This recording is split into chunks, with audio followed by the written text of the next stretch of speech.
On behalf of all assembled here today, I should now like to invite our newest alumna, Dr. Shannon-Vanstone, to address Convocation.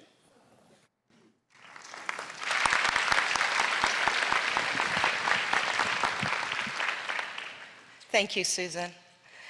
Chancellor Jack Cowan, Acting Vice Chancellor and Acting President Jack Capone, governors, faculty, honored guests, ladies and gentlemen, graduates and your parents, my family and friends. What a wonderful day it is for the university and for each of us here today at this convocation to celebrate the graduating class of 2019. Just look at you,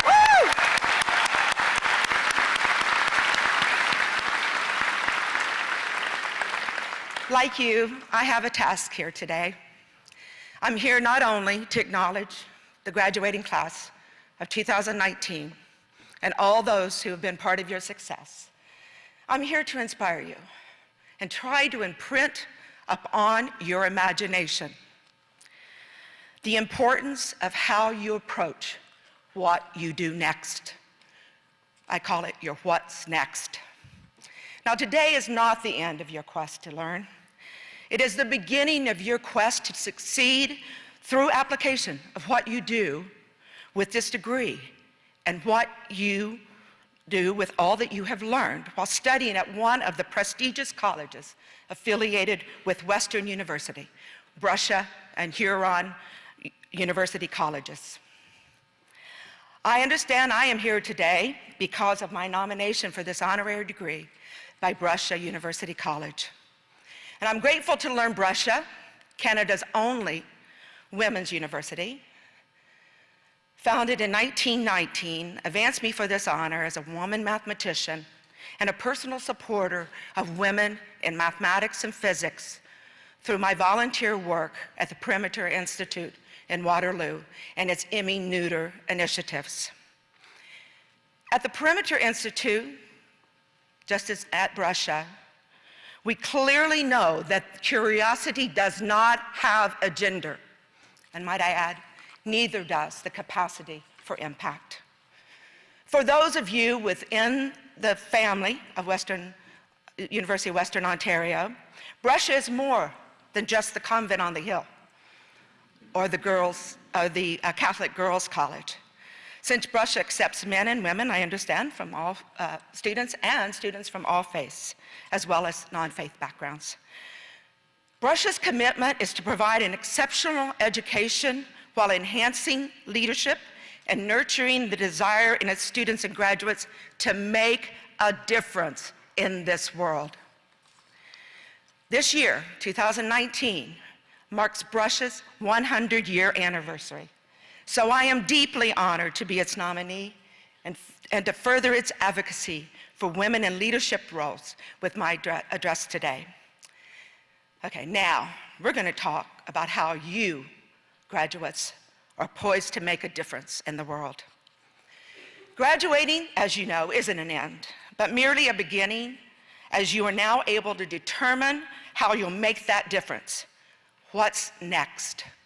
I can assure you, much awaits you. I want you to know that in thinking about your what's next, you should be alert to others, people watching your talent, those who can mentor you, guide you, and even those who might lead you to apply your skills in some other direction than you are currently considering. You need to find your truth and your passion. Why? Because the path to impact is not straight. And the path to impact is not a solo endeavor. I call it the path to pi, P-I. Pi, as many of you know, is that magical number that captures the ratio of a circle's circumference to its diameter. And it now has various equivalent definitions and appears in all areas of mathematics and physics. Pi is that irrational number represented by a real number with a non-repeating pattern that cannot be fully expressed. But what it does express is my assertion that the path to impact is not straight. You've heard I'm a mathematician by education, an elliptic curve cryptographer by training, an inventor and entrepreneur, and a corporate agent of change focused on profound impact. But when I was your age, sitting in the audience waiting to accept my degree in mathematics, I was reminded, I initially thought I'd be happy as an accountant. And guess what? I would have been. But what changed? Opportunity. Teachers, professors, and others who were watching me along the way guided me to other applications of my passion and talents. So my advice to you today is to be flexible, not rigid, to be open, not closed, to be curious as well as honest, while alert to the fact that in life there are those who will encourage you and those who will discourage you. I've been inspired by many, from the words of Sir Isaac Newton to my mom, to other women mathematicians and scientists who made a path for a young girl born in Tennessee and raised in Ohio to go to university, to shift degrees from accounting to mathematics, and to further my ability and capacity in mathematical science by attending graduate school. Now, back in the time, way back in the 1980s, there were some who suggested that a woman shouldn't go to graduate school. Yes, I was told that to my face by one of my professors, that in his opinion, I'd only be taking a man's spot, and I would only be going there to find a husband, and not a career in mathematics. Now, forget the shock. I ignored him. I didn't listen to that naysayer, because guess what? I don't tune into that frequency. I did listen to my own inner voice that knew I had to follow my passion, and I want you graduates to do the same. See, my gender wasn't going to hold me back. I was a serious mathematician, and furthermore, I wasn't the first. There have been many other women who accomplished great things, even if naysayers tried to block or ignore them. Women like Emmy Noether. Now, Emmy Noether was a pioneer for women in science. Now, make no mistake, she was a true trailblazer who refused to accept that women should not join the pursuit of knowledge. She faced countless obstacles. She was not allowed to enroll in university because she was a woman. Guess what she did? She audited mathematics classes and earned her PhD in 1907. Then she was denied the right to be a university professor. But did that stop Emmy? Of course not. She started working at a university in Germany in 1915, first permitted to lecture only as an assistant under a male colleague's name. She didn't receive a salary until 1923. How many of you would work for 8 years without a salary?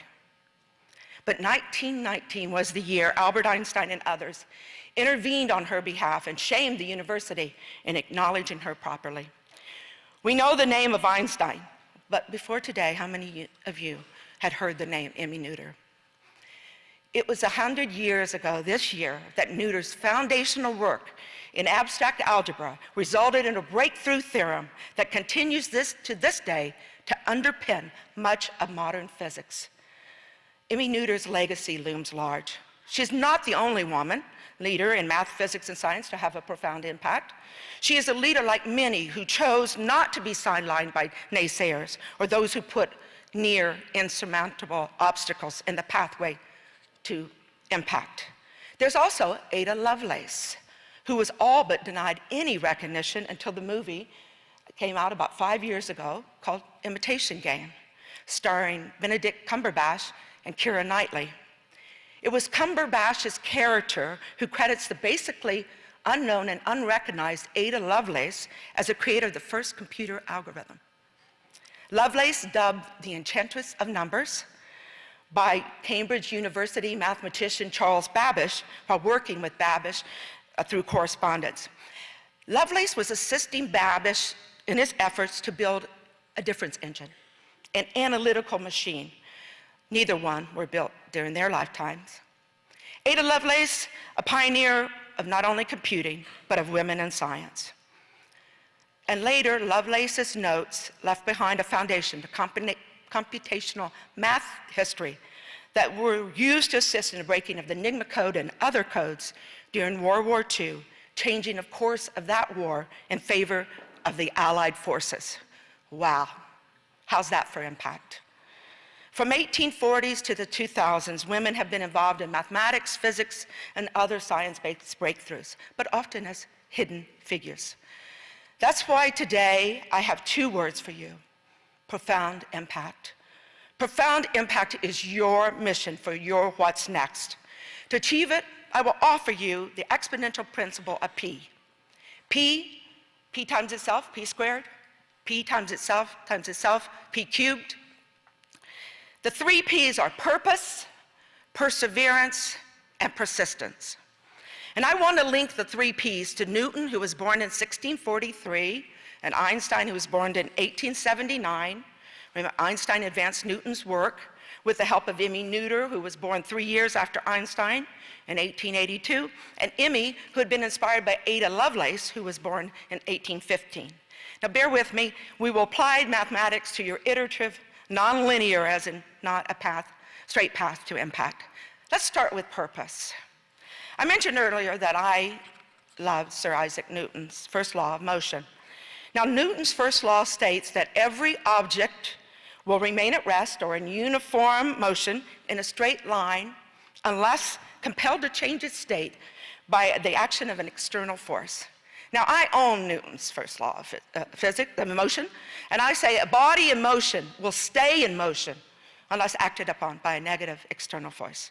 I chose and I choose to be a person in motion, and I don't fret about undulations within my path forward. Why? Because staying still and living in the status quo are the opposite to achieving profound impact and owning one's purpose in our what's next plan. Perseverance is the next P in our success equation. While the genius best known for advancing Newton's work to the next level was Albert Einstein, some 200 years later, with his theory of relativity. I think perseverance was Emmy Noether's most admirable trait, and the reason Einstein called upon her for help. I've shared the insights into her tenacity, but think about it. At a time when women were considered intellectually inferior to men, Noether won the admiration of her male colleagues by resolving a nagging puzzle within Albert Einstein's newfound theory of gravity. Noether is the breakthrough thinker behind Einstein's theory of relativity.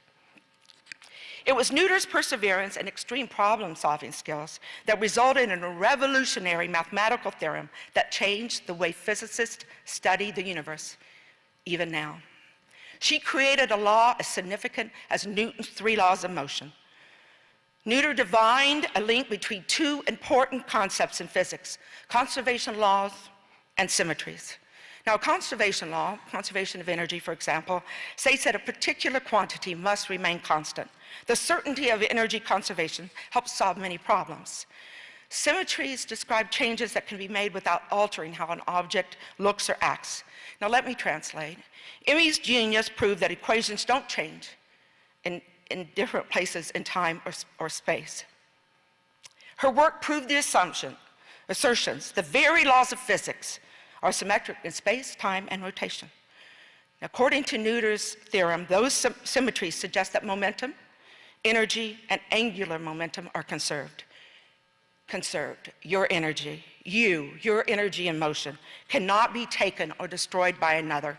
We have purpose by Newton, perseverance by Einstein, perfected by Emmy Noether, now persistence, to be acknowledged by the unwavering attribute of Ada Lovelace. All these centuries later, it is Ada Lovelace, a remarkable woman in science who is acknowledged as the first computer program, some 200 years before the first personal computer was introduced in the early 1970s. How? Through sheer persistence.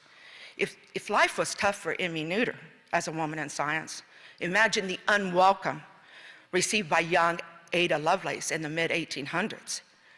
But Ada Lovelace's work broke new ground in computing, identifying an entirely new concept. She wrote the first algorithm, creating the first ever perception of a modern computer, not just a calculator, but a machine that could contribute to other areas of human endeavor. And who persisted to build on the genius of Lovelace? Alan Turing. As a young man, Turing had read Ada Lovelace's work and had disagreed with her on one of her conclusions, that artificial intelligence is not possible. Lovelace believed that computers could only ever follow instructions and could never think independently. And Turing demonstrated that she was wrong. See, their paths to impact were not straight. Their what's next was determined by their ability to stay in motion, persevere, inspire others, and be encouraged to contribute in ways that could not have been imagined. Their collective persistence has given us a world of awe and a life of possible. P squared, P to the power of P of 3, P cubed, P as in pi. Archimedes of Syracuse, who lived from 287 to 212 BC, is widely considered to be the first to calculate an accurate estimate of the value of pi. That is why pi is called the Archimedes constant. But to you today, the path to pi is about the truth, a constant in the science of math and physics that is your what's next equation. Your success will be determined and defined by you. By you when you find your purpose, by you when you commit to persevere to obtain it, and when you understand that to achieve it, you must share that wonderful success attribute of persistence with others. Math is the language of possible. Science is a quest for what's next. Physics is the art of seeing the world. Go forth from today with degree in hand, purpose waiting for discovery, with a newfound understanding that there is no safe or straight path forward. Persevere. Persist till success finds you. We will be waiting. We need you to make a difference. Thank you.